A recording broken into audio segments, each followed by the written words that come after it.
Hey everyone, Mark here from Now You Know Videos. Today I'm going to show you how you can repair your own window screens at home. It's not nearly as hard as you might think, so stick around. A few years ago, I owned a window cleaning business, and one of the add-on services that we had was screen repair. It seemed a lot of our window cleaning clients were having a hard time trying to find someone to fix their screens. It used to be back in the day you could take them to any hardware store and they would do them there, but nowadays not so much. So I did learn how to do the screen repair, and along the way I picked up a few tips, and I'm more than happy to share them with you right now. So here are the following tools you're going to need in order to repair your window screens.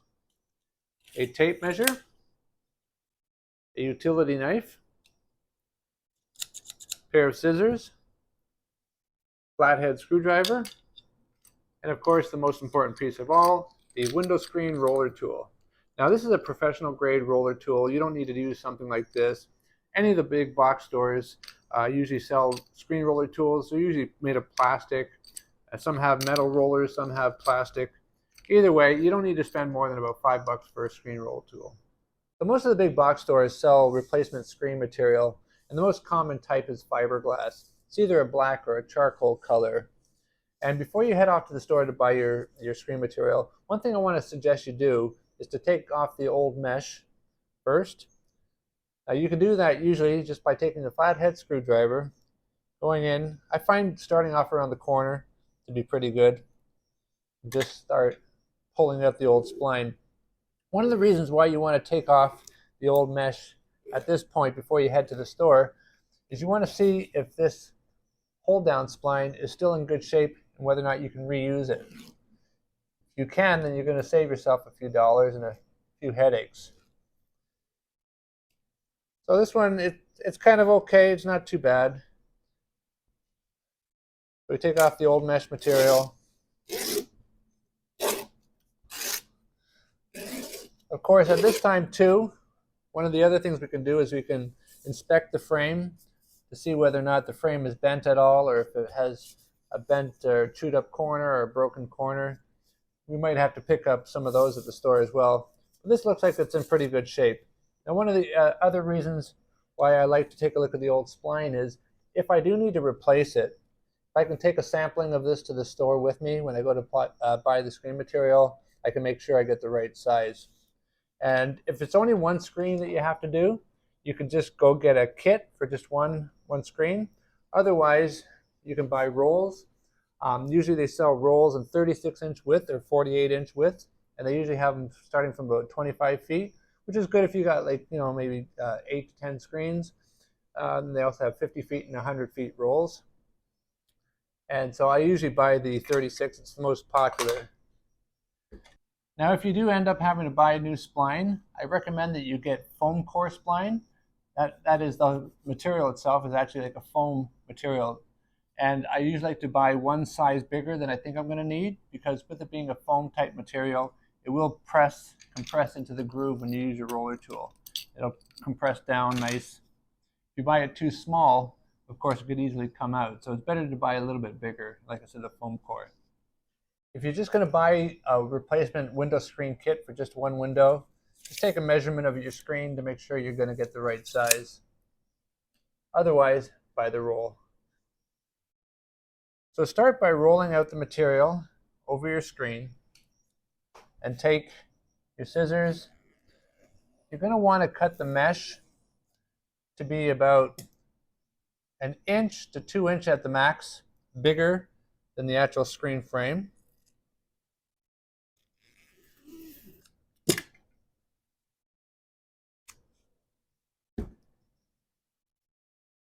Like I said, you just want a little bit of overlap all the way around. Now what I already did, I got some new spline and I made sure I had enough to go all the way around. Now one of the things I like to do, this is a tip I love to share with people, is because it's foam core, it's easy to break pieces off. So I'm going to break off 4 pieces. And now that I have the 4 pieces, I'm going to take the flathead screwdriver, and what I'm going to do is I'm going to push this right into the groove on all 4 corners. There's one corner there. Over here.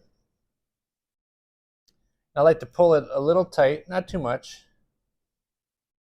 Pin it in there, and then the final corner. Now I've got the screen being held in place, nice and tight around the four corners. That will help hold everything so I can use the two hands and concentrate on doing a good job putting in the spline all the way around. So now we grab our screen roller tool.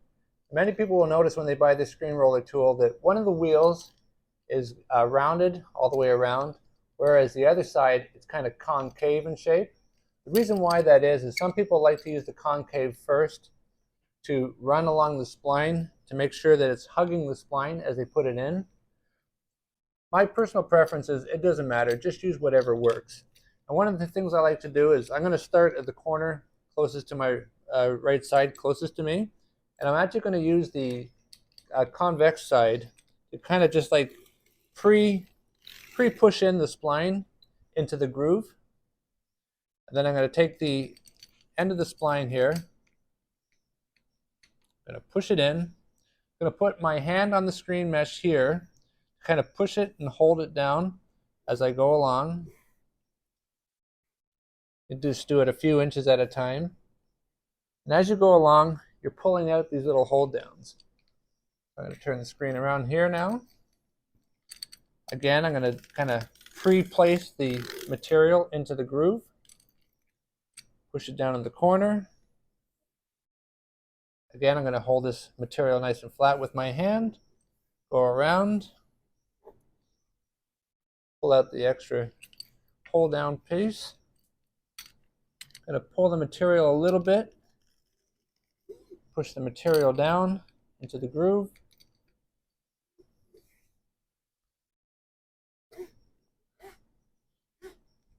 Going along, that's side number 3, the last hold down piece.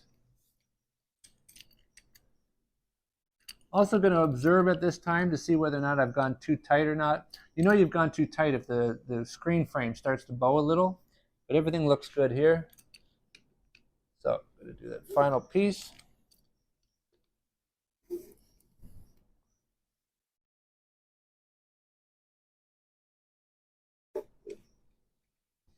There we go.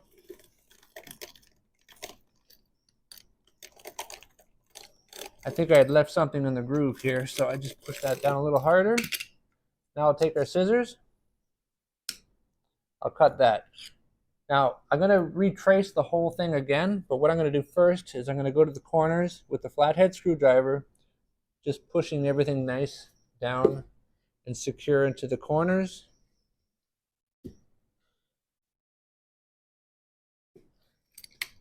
Now I'll take the screen roller again, and I'm just going to push everything in.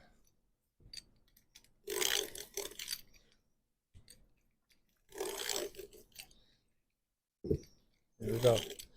Now one of the other reasons why I like to have a tape measure handy is I want to just again ensure that I didn't go too tight and the screen frame is bowing. So what I'm going to do is take a measurement right at the corners. So we're at 19 inches.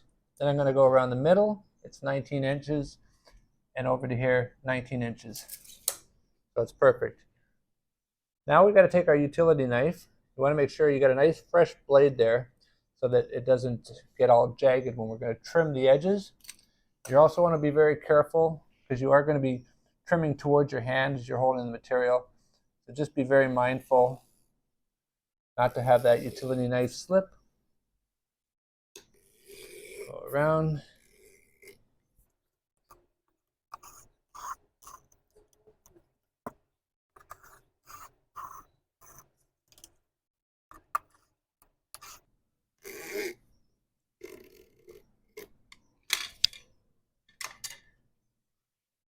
Now I'll just give it a visual inspection. Everything looks good. There's no puckering. Screen looks nice and square. There it is. So as you can see, it really wasn't that difficult to do the screen repair. In fact, more than skill, what you really need is patience. If you have patience, there's absolutely no reason why you can't learn this. And once you've done one, you could probably do your whole house if need be. Anyway, thanks for watching. Bye for now.